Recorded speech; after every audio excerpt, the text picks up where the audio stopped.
bertanya-tanya.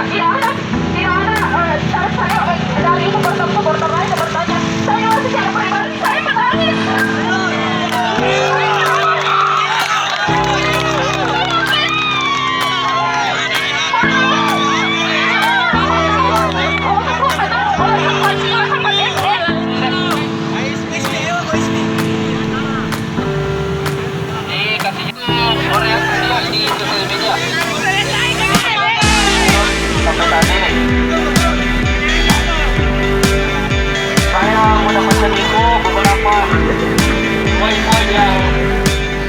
Sebenarnya yang teman-teman sesalkan malam ini, kenapa mata angin dirobohkan dan belum ada yang terjadi apa-apa, sedangkan kemarin waktu salah satu kelompok aksi, mereka dijanji di bulan 3 ataupun di bulan 4 awal itu sudah ada pergerakan untuk kelanjutan mata angin.